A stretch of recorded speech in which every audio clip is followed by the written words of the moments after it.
So the panic meter, we were just talking about Aiyuk, sorry. We were talking about Aiyuk. Let's just continue on Aiyuk. There was like one random beat reporter who was like, yeah, Trey Lance really likes Trent Sherfield. Like, look for him when Trey Lance starts. But Trey Lance wasn't starting, and Sherfield was still getting more routes. I don't know who saw this coming other than this one random guy who I'm not even sure was fully convinced, like, saw it coming. I don't understand. Lounis was making the comparison before the podcast started about how this could be a Dante Pettis situation.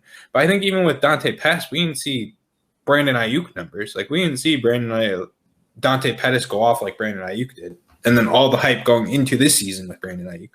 I don't know. I feel kind of blindsided. What about you guys?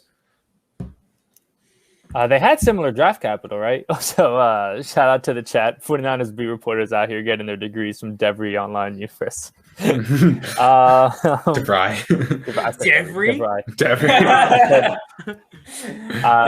They also went to Bishop Sycamore High School. Bishop Sycamore, yeah. So the Pettis situation, Pettis was a second-round receiver, right? Yeah. If I remember correctly. He was. Pettis' tape was not, like, great, though, dude. Pettis, like, there were so many things that you just aggravated you about Pettis, you know? I think a big example that probably ticked off Shanahan was the ones where, you know, he would think about going in for a catch and then he'd see a defender coming, and instead of being the type of guy to put his body on the line and just make the catch, which you have to do in the NFL, you know, he would shy away at times and stuff like that, right? And that's what dude, Aiyuk was a monster last year. He was insane. Yeah, I don't. If you guys had to say, who are you guys more worried about between Sermon and Aiyuk? I think for me, Aiyuk a little bit because Sermon. I know Aiyuk is the more talented player at his position. I think, and I guess talent, but I do really still think Sermon's talented. Mostert's out for the year now. Sermon will be active next week. And we've seen the 49ers just go with a hot hand, and I just think Sermon, when he gets the chance, is going to look pretty good, and he'll be able to get his touches back. We're saying this now. JaMychal Hasty will probably have 100 yards rushing next week. Who the fuck knows? But so I like. Oh, you go, Jake. You go. I don't know. To me, we've seen Aiyuk do it. We've seen him be a productive NFL caliber wide receiver. We've not seen Sermon do anything outside of preseason football. And on top of that, Shanahan is just one of these guys that doesn't care about draft capital, doesn't care about contracts. He's going to ride the hot hand at running back and at wide receiver. And both of these guys kind of scare me, but I think Sermon more just because, you know, they have depth at running back, whether it's Elijah Mitchell or it's JaMychal Hasty. I don't think Shanahan necessarily cares who's running the ball as long as they're being productive. He's not going to care about Trey Sermon's late third-round draft capital that they put into him. It's not that big a deal to him. All right, so are you panicked, though? I think on a scale of 1 to 10 on Sermon, I'm probably at like a 6. I think I'm pretty not like a 10, not like smashing except on any offer I get, but like I'm concerned. In terms of Aiyuk, I'm probably at like a 4 just because like I've seen him do it before and I'm less concerned that he can do it again. I think I'm a 3 on both. I think we're in an overreaction zone right now. It's not encouraging that Trent Sherfield was going out there and Elijah Mitchell. Shanahan saying it was an easy decision. Yeah. This is tinfoil hat JT here, but like they're playing the Lions. Like, no much you're going to show of your team against the Lions. I get it's the NFL and you're supposed to be competitive every game, but like, did we think the Lions were ever beating the 49ers? I don't know. They kind of scared them at the end. It took like a monumental collapse on the 49ers side to Shanahan lose. Did say like, okay, we started kind of letting up on them. Coaches included, trying to play some young guys. Like, it's not at all impossible for if that game goes to OT or something. Now there is the news that Aiyuk might have been dealing with an injury or something, but let's say no injury, who knows what happens if that game goes to OT or something, whether or not he sees the field or if Shanahan actually sticks to his guns. I think JT, there's some merit there. Thank you. To a certain extent. The other thing I just want to touch on these two guys real quick is, do you think it's possible that you broke a team rule of some kind and that they were just being punished for the game? I think it's possible. No, that would have came out. Because I don't know, dude. I don't think it's impossible. Here's the one reason why. Hold on, there's one reason why. Is that Kyle Shanahan said it was an easy decision. To me, what that feels like is he's in the media openly challenging those players because he said, oh, they're not professional enough. Clearly, there's something going on, at least to me. And I'm thinking he's trying to take like an actual shot at them, saying like, dude, kind of what Jake was saying earlier, right? We don't care about your draft capital. We don't care about what you did last year, what school you came from. Like, this is our organization's, this is the way we're doing things. And I'm going to openly criticize you as a warning. It's like a kick in the ass. Like, dude, you got to get it going. I'm not going to play you, and I'm going to openly criticize you. Yeah. I think that's more believable. Like, they're dogging it in practice maybe or something. But you know what it kind of reminded me of, real quick? It kind of reminded me of, and we probably won't know the reason why they didn't play much this week one, if there is a side one. Do you remember when Malcolm Butler got benched for the Super Bowl and no one really understood why? And no one really found out why. People assumed it was kind of something off the field. I wonder if it's something like that. It's hard to figure out. Yeah, I don't know. But around the room, what's your guys' panic on these guys? Aiyuk 5, Sermon 4. 3 on both. I'm not going to say I'm not concerned, but I'm not selling either of these players right now. I'm not necessarily for upside. I'm not saying that either, but I'm just saying, like, it is quite concerning. The thing is that I am not fielding offers. I'm pulling the classic, like when you screw up on social media, it's like we're or whatever, right? Like in the press conference, we're not taking any questions. That's what I'm saying to league mates if I'm getting offers for these dudes. We're on to Philadelphia. Waiting it out. I'm waiting it. Yeah, we're on to Philadelphia. We're waiting it out. If this happens again next week, I'm a lot more concerned. If this happens for a second week in a row. All right. Next in our panic meter line is the entire Tennessee Titans offense. We had, first off, Chandler Jones was just feasting on Taylor Lewan in the Titans offensive line.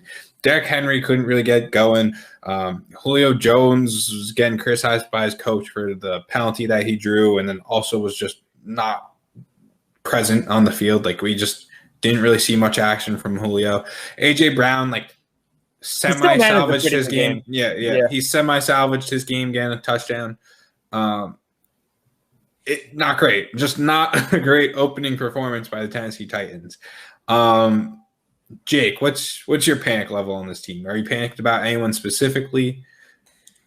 No, I'm all these guys. I'm pretty not panicked about. I think this was just a rough game for them against a team that came out and just played better than them. They just look not ready for week one, and I think Vrabel's gonna kick them into shape this week in practice, and they're gonna come back and play well next week. I think Julio and Tannehill looked completely on separate pages. They were not prepared to play together. They just looked like they had never run routes together. Like, they were just so far on different pages. A.J. Brown, like we said, salvaged his day a little bit, but when you're that far behind and you have Derrick Henry as your running back, it's not going to be a good day for him. So overall, I think this was just a flush it and move on game for the Titans and not that panicked. Yeah, this was go ahead, JT. I'll chime in and say, Derrick Henry, while I don't really love Derrick Henry anymore in Dynasty, I think this is kind of what you see from Derrick Henry at times. Like last year, he had these kind of games 3 or 4 times last year. That's literally 25% or more of your, just season. But even before that, in his early years, this was kind of the norm. He'd just get 10, 15 carries, not really do a whole lot with them. That's what we saw. We're just waiting for Derrick Henry to ramp up to speed.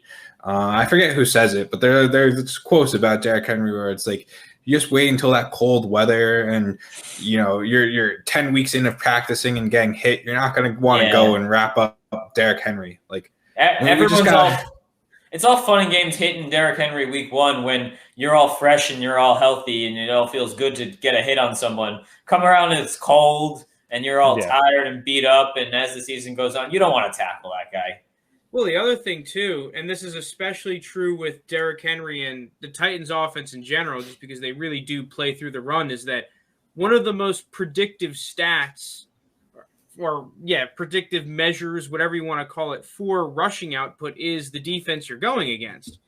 And we saw the Cardinals really invest into their front seven, picking up J.J. Watt and then drafting that linebacker that I really like out of Tulsa. What's his name?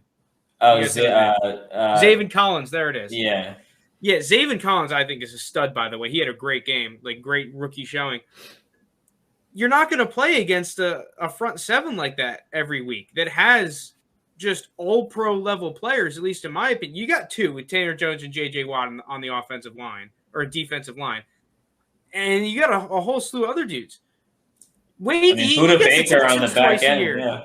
He gets the Jaguars another 2 times. Dude, you're going to have your feast days. But where this goes, though, is, right, you just said about the run, but where their passing attack comes from is mostly play action plays. Like, they almost ran play action 50% of the time last year. That's where you get your big touchdown plays that are 35 yards to A.J. Brown. I mean, we haven't seen what Julio can do yet in this offense, but it's going to come. Again, my panic meter for the Titans is a 2. Maybe a 1. We've seen this out of the Titans before. We've seen weird games. The only thing I will say that the only thing I will say that I'm kind of weirded out about, they lost some coaches during the offseason. But they have fake Sean McVay. It's going to be fine. They lost their OC, even though their OC's debut as a head coach was a shit show. That landed not great. Lounis, what if I told you there was a copy of Sean McVay? You made it. You took the slider bar on how Irish he was, and you just kind of moved it up a little bit because he looks pretty. I don't even know if he is or not. And you just plopped him right there for the Titans. Right, no, you put some shades on him, identical. I'm just gonna say, and didn't they lose their defensive coordinator too? I'm not 100% sure. I've got to double check that. I know they did lose their OC. There are instances where losing an OC will have a big impact on the offense. I know personally, just because my favorite team's the Eagles, I saw what happened when we lost our OC post Super Bowl. But so I'm not on the big on panic meter yet. Maybe a 2, just because what JT brought up, they played 2 of the worst defenses in the NFL twice a year. That's Frank, but I'll take credit. Oh, that was Frank. Okay, yeah. That alone, those games, your players are going to feast. So I'm not too far yet. Like Frank said, they have these kind of weird games every year. So I'm just going to wait and see for now. All right, going from the Titans though, let's move on to the Packers. That was just we thought the Titans were bad. The Packers put up 3 points. This was the weirdest. There were so many weird games week 1. It's the same thing though. They played the Saints deep. That secondary is disgusting. Saints have very good. We know that the Aaron Rodgers and the Packers aren't going to get shut down. We saw it against the Bucs last year. I was about to say panic meter 0. But I agree. Mine might be a 1 or a 2. But there were a few plays where I was like, what the heck is Aaron Rodgers doing here? Why is Aaron Rodgers doing this? I don't understand. That's stuff that I had never seen. The concern I have with the Packers is exactly what you brought up, JT. It's things you've never seen from Aaron Rodgers. And I question, I know he's upset. There's no questions about it. He is out after this year, at least in Green Bay. I don't know if he's just kind of just going through the motions because he just doesn't want to be there anymore. Dude, no shot. He's not. I know he doesn't want to be there after this year, but yeah. They're just down in the game. Nothing's happening. He's he tries to make a big play. Doesn't see a safety. It happens, man. Even to Aaron Rodgers. He's going to come out next week and be a beast, dude. I was going to say, I feel Who do bad. They play next week? I feel bad for the Lions. They play Detroit. Oh, Lions. Oh. It's a week 1 game. If you're going to pick a game to have a crap performance, make it week 1. It at least gives you some film to watch for things to improve upon. Yeah, I expect everyone, like the big three Green Bay, to have monster performances next week. This next one is interesting, though. Yeah. Saquon Barkley for the Giants. Yeah. There was like all off season. It was will he, won't he, like suit up for game one. Then finally they're being coy about, but they're like, yeah, he's going to play. And my issue is not with Saquon. I think I'm going to lead us off. Sorry, guys. But I think Saquon Barkley, my panic meter on Saquon is still like, I'm going to move it up a little bit. But like similar to Sermon, I'll put like a notch below at a 2. If Sermon's a 3, Saquon's a 2 for me. Mm-hmm. My panic issue is just the Giants offense as a whole. And I'm just going to torch them right now, Jake. I'm sorry. I don't know if this is what you want to hear or not want to hear. But please, it'll make me feel better that somebody else sees what I see every week. It's what he needs to hear. Daniel Jones has not been a good quarterback, like, ever for this team. All right?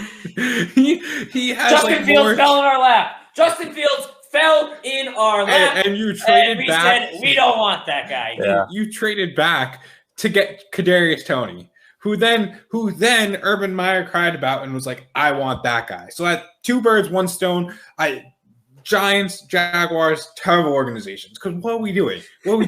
You have a quarterback on the board.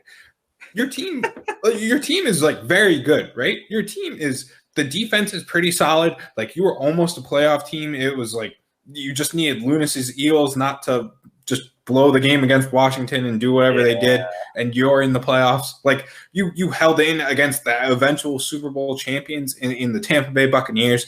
You brought in some decent weapons in Kenny Golladay. Not that I'm like the biggest Kenny Golladay guy, but like, he's good. You still have Saquon there. Your receivers are pretty good.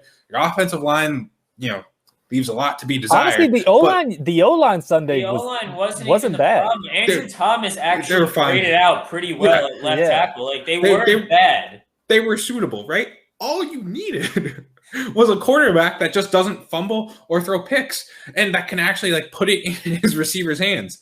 And instead you move back for Kadarius Toney. And I will continue my Kadarius Toney hate, but I think Giants fans are slowly going to creep up there and be above me in hating Kadarius Toney. Because he's costing you guys playoffs. Tony isn't the reason they're not making the playoffs. Don't put this on Tony.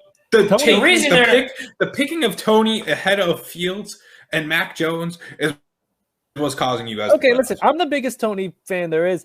In no world am I picking him instead of Justin Fields. Like, that's what you did. You moved down. You said, I don't want Justin Fields. I don't want Mac Jones. I'm better off back here and getting Kadarius Toney. That's not Tony's fault. That's the Giants GM's fault. I'm not saying. I agreed with the trade back if you went and traded for like Rodgers or one of the quarterbacks that's not named like Carson Wentz, I guess.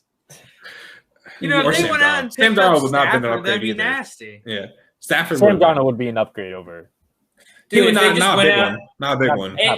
Honestly, I wouldn't have been upset if they said, all right, now we have 2 first-round picks next year. Hey, Lions, we'll give you 2 first-round picks, Daniel Jones and, I don't know, Jabril Peppers. I don't even fucking care. Just give me Matthew Stafford in this team. I don't give a shit. They're a playoff team if they have a quarterback. I know. Yeah, I'm not sure. The wrong guy, JT. Guys, I'm not arguing. This is supposed to be a panic on Saquon, by the way. Like, Saquon's fine. Saquon's fine. Okay, so can we move on to Zach Moss then? Hold on. All right, we'll go into. We'll talk about injuries when we get there. I have something to say when we get there. But Zach Moss, my panic is at like if I have Zach Moss, it's at like an 8. Like, I think dude's done. I don't know. Yeah, I don't know if it was an injury or a healthy scratch, but either way, I just think Zach Moss is like at his best case scenario.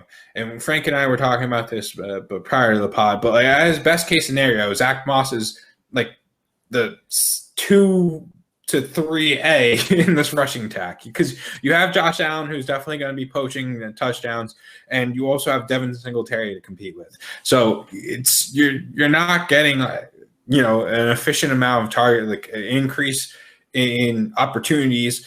So that means you're not going to get a lot of production. Like there's just not the formula for fantasy success just is not there for Zach Moss, regardless of what happens. Like he's just washed. Well, also too, you have all these people on Twitter that I see that are constantly harping on, oh, draft for upside. If you believe in drafting for upside, Zach Moss is probably the last player that you want to draft in fantasy leagues because the dude is not a great athlete. I mean, he's like a jack of all trades, master of none to a certain extent. I don't think he's a bad player. It's just, what does he give you in terms of that elite level?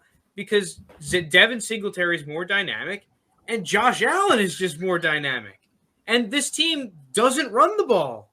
So where do the fantasy points go? Okay, yeah, if you want 6 points in a game, go ahead. But this dude is not going to have that elite level, not even elite level, RB2 level upside to me. No. And if Zach Moss kind of got overshadowed by all the 49ers stuff, but this was a really weird move. I thought he could potentially be like their leading rusher this year outside of Josh Allen. I have no idea what to make of it. The coach hasn't really commented on it so far. I'm interested to see his status next week. I don't understand how, even if you're not going to give him as many touches, just to be inactive just seemed a little weird to me. But definitely a high panic on Zach Moss.